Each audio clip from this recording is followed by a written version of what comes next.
Jésus, avec toi, nous ressusciterons.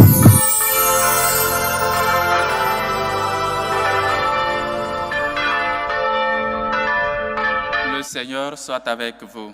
Et avec votre esprit. Évangile de Jésus-Christ selon Saint Jean. Gloire à toi, Seigneur. En ce temps-là, les yeux levés au ciel, Jésus priait ainsi. Père Saint, garde mes disciples unis dans ton nom, le nom que tu m'as donné, pour qu'ils soient un comme nous-mêmes. Quand j'étais avec eux, je les gardais unis dans ton nom, le nom que tu m'as donné. J'ai veillé sur eux et aucun ne s'est perdu, sauf celui qui s'en va à sa perte, de sorte que l'écriture soit accomplie. Et maintenant que je viens à toi, je parle ainsi dans le monde pour qu'il ait en eux ma joie et qu'ils soient comblés. Moi, je les ai donné ta parole et le monde les a pris en haine parce qu'ils n'appartiennent pas au monde, de même que moi, je n'appartiens pas au monde. Je ne prie pas pour que tu les retires du monde, mais pour que tu les gardes du mauvais. Ils n'appartiennent pas au monde, de même que moi, je n'appartiens pas au monde. Sanctifie-les dans la vérité. Ta parole est vérité. De même que tu m'as envoyé dans le monde, moi aussi, je les ai envoyés dans le monde. Et pour eux, je me sanctifie moi-même, afin qu'ils soient eux aussi sanctifiés dans la vérité.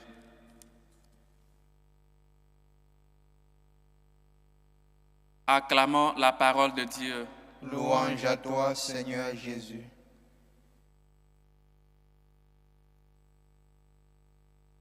On continue toujours notre méditation de l'évangile de Saint Jean, chapitre 17, où l'évangéliste nous raconte la prière sacerdotale de Jésus. Et il nous situe déjà au Jeudi Saint. Jésus, bien conscient qu'il partira de ce monde vers Dieu son Père, qu'il va subir la passion, la mort et la résurrection, il pria et encommanda ses disciples dans les mains de Dieu Tout-Puissant, dans les mains de Dieu Père très saint, comme lui-même l'appelle. Et lui-même dit, je n'ai perdu aucun de ceux que tu m'as donnés. Je ne prie pas pour que tu les enlèves du monde. Je prie pour eux. Et il les consacre dans la parole qui est vérité. Chers frères et sœurs, la prière sacerdotale de Jésus, qu'on est en train de méditer cette semaine, et surtout hier qu'on a commencé, hier on disait que Jésus même priait pour lui-même. Seigneur, Père très saint, glorifie-moi comme moi aussi je t'ai glorifié. Le Seigneur Jésus n'a fait que glorifier le nom de Dieu, parce qu'il ne faisait rien sans appeler le nom de son Père, ou encore, il était toujours en contact avec Dieu son Père. Il était en relation, cette relation profonde et intime avec Dieu le Père. Et il nous enseignait que tout ce qu'il a fait, il ne l'a pas fait à nom propre, mais à celui qui l'a envoyé. Faire la volonté de celui qui l'a envoyé. Et c'est pourquoi il dit, dans ce monde, je t'ai glorifié, maintenant glorifie-moi. Oui, chers frères et sœurs, Jésus a glorifié le nom de Dieu, parce que tout ce qu'il faisait rendait témoignage de la proximité de Dieu aux hommes, que Dieu n'est pas un Dieu lointain, mais qui se fait présent, qu'il veut faire sa demeure parmi nous. Et donc, Jésus a glorifié le Père, et maintenant il demandait au Père de lui glorifier avec la même gloire qu'il avait avant la création. Et aujourd'hui, il prie pour ses disciples. Chers frères et sœurs, être unis. Unis comme toi et moi, comme dit Jésus, toi et moi, nous sommes un. Nous avons vu avec toute l'écriture, la vie de Jésus, qu'il était en parfaite unité, en parfaite union avec son Père. Et il demande à Dieu qu'il fasse aussi que ses disciples soient un. Chers frères et sœurs, être un entre nous. Comme une fois, on se querelle à cause peut-être de pas mal de choses. Comme une fois, nous luttons pour avoir l'unité entre nous. l'unité entre les communautés religieuses, unité entre les prêtres d'une même communauté, unité entre peut-être les prêtres d'un même diocèse, unité entre peut-être les prêtres d'une même paroisse, unité pour ton collègue enseignant, peut-être une collègue qui est aussi apprentie comme toi. Combien de fois nous sommes des gens qui séparent, ou nous sommes des gens qui ne luttent pas pour être toujours unis, et on veut toujours être séparés. Dieu lui-même nous avait dit, là où 2 ou 3 personnes sont réunies à mon nom, je suis là au milieu d'eux. Mais nous ne voulons pas cette présence de Dieu-là dans nos réunions, quand nous sommes réunis, parce qu'on n'est pas vraiment unis. On est réunis, mais on n'est pas unis, parce que c'est 2 choses différentes. Combien de fois cette unité-là n'est pas? Combien de fois les frères d'une même communauté, même les frères d'une même maman, d'un même père, ne sont pas en unité. Chacun lutte de son côté, s'il peut même dénigrer l'autre pour sa propre, je ne sais pas quoi, pour que les gens applaudissent que c'est lui. Combien de fois on lutte pour être unis? Ne sommes-nous pas, au contraire, des gens qui luttent pour toujours séparer, pour toujours tirer de côté? Père, qu'il soit un. L'unité, chers frères et sœurs, pour que le monde croie. L'unité avec nos frères et sœurs. Unité dans nos églises, les groupes de prière, la chorale n'a rien à voir avec, la grande chorale n'a rien à voir avec la petite chorale, les CVAV, les servants de messe. Chacun tire de son côté, comme si c'était plusieurs paroisses à la fois. C'est une même paroisse, mais des groupes de prière toujours divisés. C'est une même paroisse, mais pas mal de gens, les chrétiens entre eux, parce que par ethnie, ils se groupent par culture. Mais où sommes-nous? À qui servons-nous? À qui suivons-nous? Dieu est-il divisé? Si Dieu lui-même prie pour qu'on soit un, pour que le monde croie, et nous, chacun divise de son côté, garde-les unis en ton nom. Ils ne sont pas de ce monde, mais nous, au contraire, on lutte pour s'attacher aux choses de ce monde. Et on ne lutte même pas pour s'attacher à Dieu. Chers frères et sœurs, la prière sacerdotale de Jésus, le jeudi saint, c'est pour nous mettre dans les mains de Dieu, pour que Dieu toujours veille sur nous. Père, tu me les as donnés, mais veille sur eux. Je n'ai perdu aucun de ceux que tu m'as envoyés, sauf celui qui a voulu partir. Et donc, nous aussi, on peut être des gens qui veulent partir, ou des gens qui sont déjà partis, parce que des gens sont déjà partis après leur baptême, pensant qu'ils ont déjà un passeport pour aller au ciel. Avec le baptême, c'est suffisant. Combien de fois on lutte pour... C'est nous qui sommes baptisés par quel évêque, je ne sais pas. Je suis confirmé par l'évêque de qui je ne sais pas. Au contraire, quelle est ta foi? Quelles sont tes œuvres actuellement? Tu es toujours chrétien? N'es-tu pas celui-là qui est parti? N'es-tu pas toi aussi Judas? Jésus dit, je n'ai perdu aucun de ceux que tu m'as envoyés. Mais toi, que tu es maintenant hors de l'église, n'es-tu pas parti toi-même? Et donc, chers frères et sœurs, ce que Dieu a dit, ou Jésus avait dit, actuellement ça se réalise. Parce que chaque jour que Dieu fait, il y a des chrétiens qui ne cessent de partir, qui ne cessent de penser que Dieu déceptionne, que ce qu'il voulait de Dieu, il ne l'a pas eu. Et alors, il faut faire recours, je ne sais pas à qui. Quand on n'est pas unis au Christ, tôt ou tard, on sera des gens qui partiront. On a vu la vie de Judas.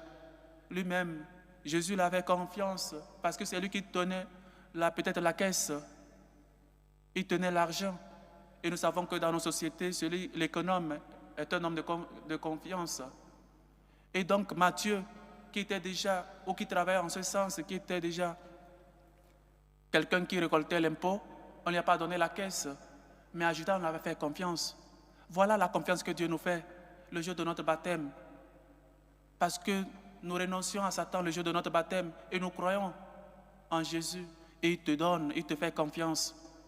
Mais combien de fois nous n'avons pas déçu Dieu? Combien de fois nous n'avons pas mérité cette confiance-là de Dieu? Dieu prie, Jésus prie et il te commande, il te laisse dans les mains de Dieu son Père et toi tu fais tout pour partir. Combien de fois, chers frères et sœurs, si on n'est pas unis, si on ne cherche pas à être unis, si nous sommes toujours des gens qui ne cessent de séparer les uns et les autres, Même parfois, même, on est capable de séparer les foyers. On est capable de séparer les mariages.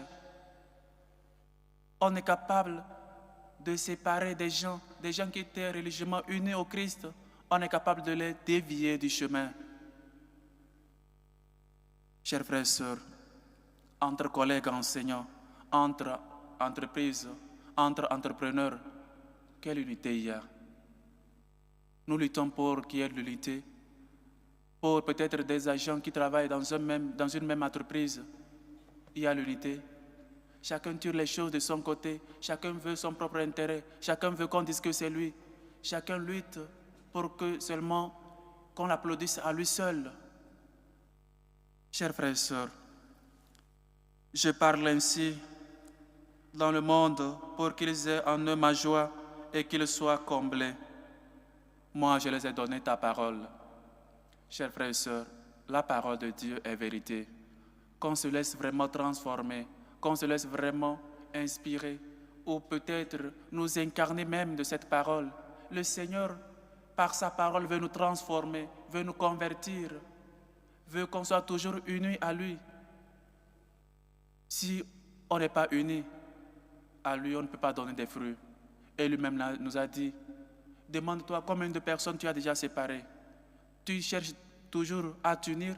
Et combien de personnes que tu as déjà séparées, qui étaient amis, maintenant tu penses qu'ils sont ennemis. Tu n'as pas été une fois quelqu'un qui a séparé peut-être des relations. Et ta propre relation avec tes amis, ne les as-tu pas gâchées? Luttes-tu pour être unis au Christ? Si nous sommes unis, Dieu se fait présent. Si nous sommes des gens qui luttent pour avoir l'unité, pour être toujours des artisans de paix, comme a dit Saint François d'Assise, alors nous sommes aussi des gens qui auront la paix dans notre cœur, la joie là que nous comble Dieu. Chers frères et sœurs, la prière sacerdotale de Jésus avant sa passion, avant sa mort, c'est pour que nous sachions qu'il a aussi, lui aussi, fait sa part pour glorifier le nom de Dieu. Et nous, que sommes-nous en train de faire pour glorifier le nom de Dieu? Et chaque jour, nous le prions dans le Notre Père, que ton nom soit sanctifié. Qu'est-ce que nous faisons pour que le nom de Dieu soit sanctifié? Pour qu'à travers nos œuvres, les gens puissent rendre gloire à Dieu. Les gens rendaient gloire à Dieu à travers les œuvres de Jésus. Quand il faisait un miracle, on dit, les gens acclamaient Dieu. Par lui, les gens rendaient gloire à Dieu. Par lui, les gens croyaient en Dieu. Mais nous, au contraire, qu'est-ce que nous faisons pour que les gens disent nous sommes vraiment chrétiens? Ne sommes-nous pas des gens qui faisons honte à l'Église, qui faisons honte à Dieu? Ne sommes-nous pas des gens qui scandalisent nos frères et sœurs, disant que nous sommes chrétiens alors que notre vie n'est pas parfaite, alors que notre vie n'est pas conforme à l'Évangile? Que cette prière sacerdotale de Jésus ait vraiment du semence et des fruits, qu'il soit vraiment une semence et donne beaucoup de fruits dans notre vie, qu'on lutte toujours pour être unis au Christ, qu'on s'abandonne dans les mains du Seigneur, qu'on essaie toujours de nous détacher des biens de ce monde et qu'on s'attache à Dieu, qu'on désire les parvis du Seigneur et qu'on soit toujours comblé de sa grâce et de sa joie qui nous promet. Que le Seigneur, lui qui est monté à la droite du Père et intercède toujours pour nous, puisse toujours nous laisser et nous convertir, nous aider à nous convertir à lui, nous aider à toujours nous abandonner dans la main de Dieu, le Père très saint, et qui nous sanctifie toujours dans la vérité, sa parole qui est vérité. Qu'on lutte toujours pour que notre vie reflète vraiment l'Évangile, la parole de Dieu. Que le Seigneur nous aide et que sa miséricorde nous relève. Loué soit Jésus-Christ. À jamais.